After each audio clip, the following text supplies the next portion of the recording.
fato, o que a gente vai ver a partir de agora é que integrais não são úteis apenas para calcularmos áreas. A gente também consegue calcular volumes usando integrais, né? E para isso, eu vou relembrar aqui com vocês, né, ou para quem não viu, vamos ver aqui, né, alguns dos princípios mais, assim, básicos, né, axiomáticos da geometria espacial, né, principalmente no que se refere ao cálculo de volumes, né. Quando a gente fala de cálculo de volume, existem algumas coisas que são axiomáticas, né. Vocês entendem o sentido da palavra, o que é um axioma, ou o que é algo axiomático na matemática? Vocês, assim, entendem o significado desse termo? Né? Na matemática, a gente tem uma porção de verdades, uma porção de fatos, né? De resultados matemáticos. E eles são de vários tipos diferentes. Tem alguns resultados que a gente chama de teoremas. E o que são os teoremas? São afirmações, são conclusões. Por exemplo, teorema fundamental do cálculo. São conclusões que nós conseguimos comprovar por meio de argumentos lógicos, né? Inclusive, a gente apresentou aqui, de maneira assim, bem assim, mais simples possível, o argumento que evidencia, que prova o teorema fundamental do cálculo, né? Então, teoremas são verdades que podem ser provadas na matemática. Agora, o que são os axiomas? Os axiomas são também verdades matemáticas, mas não são verdades matemáticas que estão passíveis de demonstração, né? Os axiomas, a gente simplesmente aceita, utilizando para isso exatamente, Joyce, é o que a gente toma como verdade, baseado pura e simplesmente no senso comum, né? Por exemplo, a área do retângulo. Qual é a área do retângulo? Base vezes altura, né? Isso é um axioma. A gente aceita isso como verdade com base no senso comum, né? Com base no senso comum. Quer dizer, se você considera uma porção de quadradinhos que você dispõe retangularmente, né? Sei lá, m quadradinhos aqui, n quadradinhos aqui, e aí você quer calcular a quantidade de quadradinhos total, é muito natural que essa quantidade total vai ser dada por m vezes n. Então, assim, é realmente do senso comum, né? Que a área do retângulo tem que ser base vezes altura. Assim como também é algo do senso comum, quanto deve ser o volume de sólidos do tipo cilíndricos. Sim, um sólido cilíndrico não precisa ser necessariamente no formato do cilindro tradicional que a gente entende, né? O que é o cilindro, né? Você considera um círculo, né? Um círculo, e aí é como se a gente pegasse esse círculo, imagina esse círculo como sendo um disco, né? E aí você sobe esse disco assim, né? Sobe, por exemplo, verticalmente e vai anotando o rastro que ele deixa. Esse rastro que ele deixa é o que a gente chama de cilindro, né? Acontece que um sólido cilíndrico, ele não precisa ter como base necessariamente um círculo. Pode ser qualquer coisa, né? Por exemplo, eu tenho uma coisa desse tipo, assim, né? Uma regiãozinha, assim, qualquer, e aí eu faço a mesma brincadeira, né? Eu subo essa região aqui, assim, eu subi, assim, verticalmente, e vou, assim, meio que anotando, né? Assim, o rastro que ela deixa. Isso aí vai formar, né? Isso aí vai formar esse sólido, que é um sólido cilíndrico, é um sólido cilíndrico, né? Esse sólido, a intenção era que ele tivesse ficado reto, tá? Então, assim, usa um efeito aí mental, tá? Para dar uma desentortada nele aí, tá? Né? Ficou meio que Torre de Pisa esse negócio, né? Mas tudo bem, na verdade não tem problema, né? Aliás, vou até aproveitar que ele ficou tortinho e eu vou tentar, né? Repito, tentar fazer um reto dessa vez. Façam de conta que a base é a mesma, tá?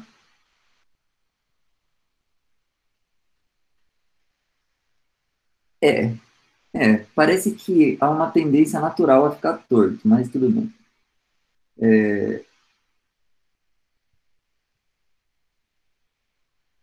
Né? Suponha que seja retinho agora.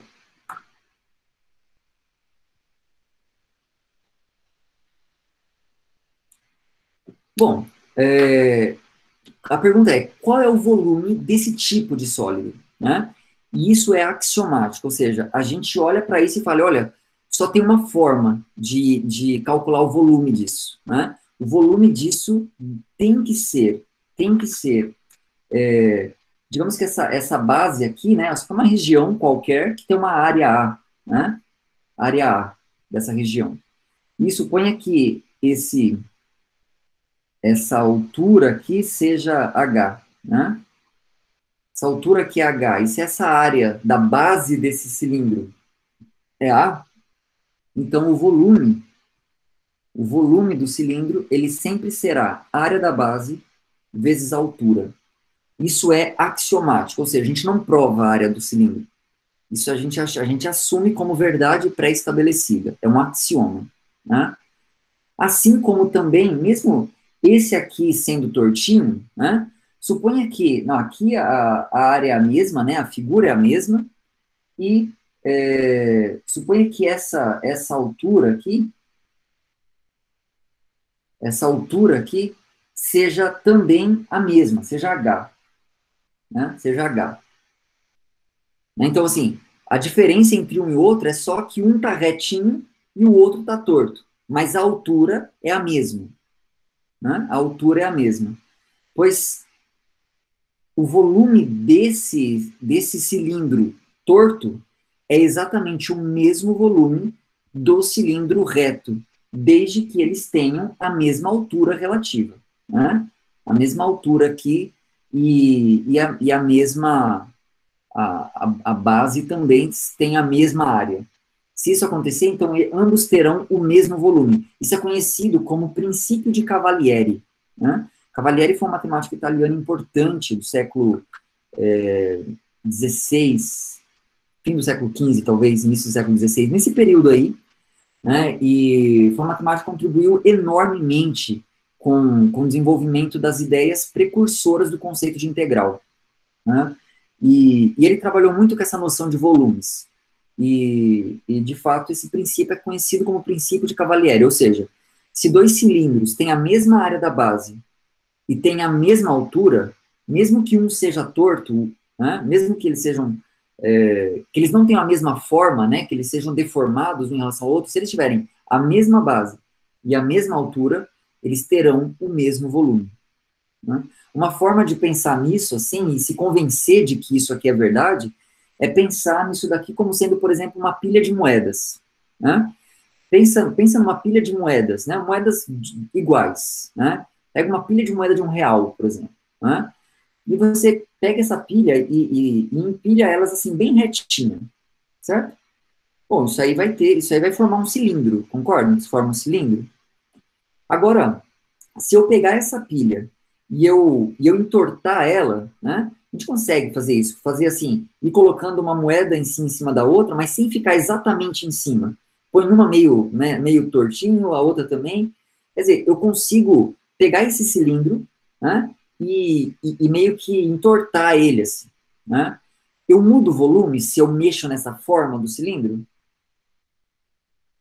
Não mudo. Se a altura é a mesma, ou seja, se eu usei a mesma quantidade de moedas, mesmo alterando a forma, eu não mexo no volume. É isso que diz o princípio de Cavalieri. Tá bom? Beleza. Né? Tá, mas o que tudo isso tem a ver com integral? Então é lá que a gente vai chegar agora. Né? Porque isso aqui só me fala assim, beleza, você sabe calcular volume de cilindro. Ótimo, legal. Mas e as outras coisas que não forem cilindros? Né? Se eu quiser calcular o volume de uma batata, né? Como eu faço para calcular o volume da batata? Batata não é um cilindro. Né? Batata não é um cilindro. Perceba que o cilindro ele tem uma característica bem assim crucial, né? E que caracteriza o cilindro de fato. Se você pega um cilindro e faz um corte nele, em qualquer altura que você queira. Quando você faz um corte nessa altura aqui, por exemplo, assim, ó, você faz um corte aqui. Esse corte que você faz no cilindro, ele sempre vai produzir, nesse corte, quando você olha assim, né? Você faz o corte e olha para esse corte assim, né? Olha ele de frente. O que você vai enxergar sempre vai ser uma cópia da região que dá a base do cilindro. Vocês concordam com isso? Se o cilindro for circular, qualquer corte que você fizer, se você, né, pega a lata de óleo, corta, se você faz assim, você vai enxergar um círculo de mesmo tamanho, igualzinho. Né? Essa é uma característica própria do cilindro. Qualquer corte que você fizer, sempre vai retornar à mesma região. Agora, se eu, por exemplo, fizer corte numa batata, dependendo de onde eu corto a batata, a região que eu vou enxergar vai ser diferente. Vocês concordam? Né? Pô, mas então não dá para calcular o volume? Dá. Né? Para isso a gente faz uso dos princípios do cálculo diferencial integral, né? Do cálculo infinitesimal. Então, objetivo aqui é entender como calcular o volume da batata, né? E, de fato, né, assim, você pode trocar batata por qualquer outro sólido que você imagine, né? Esse princípio que a gente vai trabalhar aqui, ele serve, em teoria, para calcular o volume de qualquer coisa. De qualquer coisa. E daqui a pouco a gente vai entender por que eu estou dizendo em teoria, né? Na prática, pode ser que o que a gente vai fazer aqui seja inviável para certos sólidos. Mas, de fato, esse princípio serve para qualquer sólido, inclusive para a batata. Assim, vou tentar desenhar uma batata aqui. Já peço desculpa aqui pelo desenho já de antemão. Né? Isso aqui é uma batata, tá bom? Eu vou fazer uns pontilhadinhos aqui só para dar a ilusão do 3D aqui para vocês, né? Então, isso aqui é uma batata. Né? E o problema aqui é, queremos calcular o volume da batata. Ok? Como calcular o volume da batata? Bom, primeira coisa aqui a fazer vamos colocar eixos, né? Eixos aqui. De fato, não vou colocar eixos, eu vou colocar um eixo aqui embaixo, né? Uma linha aqui embaixo, assim, só para eu poder dar uma dimensão maior. Então, isso aqui seria o meu eixo X, eu não preciso do eixo Y aqui. Apenas para eu dar uma dimensão melhor para o tamanho da minha batata. Então, digamos que, na posição que eu coloquei os meus eixos, aqui a pontinha de baixo da batata cai aqui num ponto A desse eixo que eu coloquei aqui embaixo. E suponha que a pontinha de cima aqui da batata cai ali no meu ponto B. Tá bom? Então, A aqui, B lá, né? Portanto, de fato, o tamanho, né, esse tamanho máximo aí da batata, né, seria B menos A, né? Essa altura da batata, digamos assim, né? Essa altura da batata seria B menos A, né? Então, só estou mapeando a batata através desse eixo aí. Ok. Como é que a gente faria para calcular o volume dessa batata? A gente faz o seguinte, né? Primeiro, antes de calcular o volume da batata, a gente vai fatiar essa batata, né? Fatiar. Naquele mesmo esquema que você chega na padaria e pede para fatiar o presunto, né? Para fatiar lá a mussarela, né? Ah, mas bem fininha, sabe, né? Você fala assim, não, mas corta bem fininha para mim, né? É isso aí que a gente faz aqui. Mas, de fato, assim, aquela moça, né, expert lá na padaria, que corta aquela fatiazinha, assim, bem fininha, isso aí não chega nem aos pés do quão fino a gente vai cortar isso aqui, né? A gente vai fatiar essa batata de modo que cada uma dessas fatias tem uma espessura infinitesimal. É isso que a gente vai fazer. Né? Ou seja, eu vou cortar essa batata em fatias, e aí eu vou ter fatias assim. Então, por exemplo, vou usar essa que eu pontilhei aqui, né? Imagina que esse pontilhado aqui seja, a hora que eu fiz o corte, seja uma dessas fatias que eu cortei, certo? Seja uma dessas fatias. Suponha que essa fatia aconteceu aqui num ponto X. Num ponto X. Tá bom? A hora que eu fiz esse corte, né? Quando eu faço esse corte, vocês concordam que tem esse corte, ele vai ter, né? Se eu vir a batata assim, eu vou enxergar uma região aqui, uma região plana. Vocês concordam? Isso aqui é uma região plana, né? Quer dizer, cortei ali a batata, vou dizer assim, eu cortei a batata, né? Tem aquele fiozinho, assim, né? Aquela fatiazinha bem fininha. Aí eu olho ela de frente, assim, eu vou ver uma região, vou enxergar uma região. Concorda? Uma região plana, que tem uma área. Essa região tem uma área, né? Então, essa região que apareceu aqui, ó, nesse corte, nesse ponto X, essa região ela tem uma área que eu vou chamar essa área de A. Né? Essa área aqui, eu vou chamar de, então, a área, né, desse corte, dessa face aí, né, desse corte, eu vou chamar de A. Só que, vocês concordam que se eu mudo a posição desse X, o valor dessa área muda? Vocês concordam? Né? Isso porque a batata não é cilindro. Se a batata fosse cilindro, eu poderia mudar esse X o quanto eu quisesse. A área, o valor da área seria sempre o mesmo. Esse é o princípio do cilindro. Como a batata não é um cilindro, quando eu mudo a posição do X, mudará também o valor da área. Então, é saudável aqui escrever, não apenas A, mas escrever assim, ó, A de X. A de X. Certo? A de X. Agora, beleza, né? Eu fiz esse corte aqui, né? Eu cortei essa fatia. Agora, se essa fatia for tão fininha a ponto de assim, a espessura dela ser algo assim, tipo um infinitésimo, vocês concordam que essa fatia, ela vai ser de fato um cilindro? Um cilindro cuja área da base vai ser A de x e cuja altura vai ser justamente o infinitésimo? Vocês concordam comigo? Concordo? E por que eu tenho que chegar no nível infinitesimal para isso ser cilindro? Porque se eu fizer um corte mais grosso, né, isso já não vai ser cilindro mais. Se esse corte for muito grosso, eu já vou perceber as irregularidades da batata. Eu só não vou enxergar essas irregularidades, só vai ser um cilindro de fato, se eu fizer esse corte, essas fatias, com espessura infinitesimal. Né? Se essas fatias tiverem espessura infinitesimal, então cada uma dessas fatias vai ser, na verdade, um cilindro.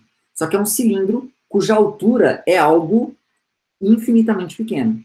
Né? É algo infinitesimal. É algo, né, bem pequenininho, tão pequeno quanto o infinitésimo. Agora, se essas fatias são cilindros, né, eu sei como é o volume do cilindro, não sei? Como calculo o volume do cilindro? Como que é o cálculo do volume do cilindro? É o que a gente falou aqui agora há pouco, né? A área da base vezes a altura. A área da base vezes a altura, né? A altura a área da base desse cilindro, nessa fatia aqui, tá? Cortada ali na posição X. A área da base é A de X. E a altura é o diferencial, né? O diferencial é o infinitésimo, né? É aquele tamanho, aquela distância entre o X e o cara que vem imediatamente depois do X, né? Que é o que a gente chama na notação de Leibniz, como Leibniz chamava, aliás, de dx. O dx é justamente esse diferencial. Então, se eu escrever, né, a de x vezes dx, o que é a de x vezes dx? Isso aqui então, a área da base vezes a altura de um cilindro que tem uma altura infinitesimal. Né? E esse cilindro, esse volume aqui, né, isso aqui calcula o volume dessa fatiazinha aqui, dessa fatiazinha. Eu queria calcular o volume da batata toda. Então, qual foi o primeiro passo? Primeiro, eu fatiei a batata inteira. Fatiei nessas fatiazinhas de espessura infinitesimal, que faz com que cada uma dessas fatias seja um cilindro, né? E que, portanto, o volume seja dado assim. A área da base vezes a altura, ou seja, A de x dx. O que eu faço agora com esses volumes de cada uma dessas fatias para poder obter o volume da batata inteira? O que eu faço com esses volumes? Aqui eu estou calculando o volume dessa fatiazinha cortada aqui nesse ponto X, né? Eu poderia cortar uma fatia aqui, né? Poderia cortar outra fatia aqui, né? Então, né, assim, pensa do jeito mais assim, simples possível, né? Você pegou a batata, você quer calcular o volume da batata. Você fatiou ela em fatias tão fininhas que cada uma delas virou um cilindro. E aí você calcula o volume de cada um desses cilindros, a área da base vezes a altura. O que você faz com todos esses volumes, dessas fatiazinhas, para encontrar o volume da batata? Soma tudo, faz o somatório. Soma. A gente soma tudo, né? Soma o volume de cada uma dessas fatias, o resultado vai dar o volume da batata inteira, né? Só que aqui, essa soma é uma soma de volumes de cilindros de altura infinitesimal. Então, na verdade, é uma soma de infinitésimos. Né? É uma soma de infinitésimos. Soma de infinitésimos somar infinitésimos é justamente o que a gente, né, essa foi a ideia de Leibniz e que a gente foi, aos poucos, amadurecendo no conceito do que nós chamamos hoje de integral, né? Ou seja, se eu quero calcular o volume da batata, agora o que eu vou fazer com esses volumes infinitesimais? Eu vou integrar isso, né? Ou seja, eu vou somar esses infinitésimos todos. A hora que a gente soma, né? Então, aplico a soma infinitesimal do Leibniz, né? Mas essa soma vai de onde até onde? Então, para isso que eu coloquei aquele eixo auxiliar, porque daí ele me ajuda, ele mapeia, né, a batata toda, e ele me diz, olha, esse x, para poder mapear a batata inteira, ele vai ter que ir de A até B. Ou seja, se eu integro de A até B a função A de x, né, quem é A de x? É aquela função que fornece a área daquela seção, daquela fatia ali, né, daquela face, daquela fatia cortada ali naquele ponto x. Se eu integro essa função em todo o intervalo AB, o que eu obtenho no final das contas é o volume da batata. E esse princípio, ele vale para qualquer sólido, qualquer um. Né? Onde está a dificuldade? A dificuldade vai aparecer que pode ser que se o sólido for muito complicado, a gente tenha dificuldade para dizer quem são as áreas das seções. Quem é o A de X, por exemplo. Né? Então, essa é a dificuldade. Então, agora, o que a gente vai fazer? A gente vai analisar dois tipos particulares de sólidos para os quais a gente consegue dizer bem quem são as áreas dessas seções, né, dessas seções transversais, aí, né, desses cortes, dessas fatias. E usando, então, esse princípio, né, para cálculo de volumes, a gente vai conseguir expressar o volume desses sólidos, tá bom? São sólidos que são conhecidos como sólidos de revolução.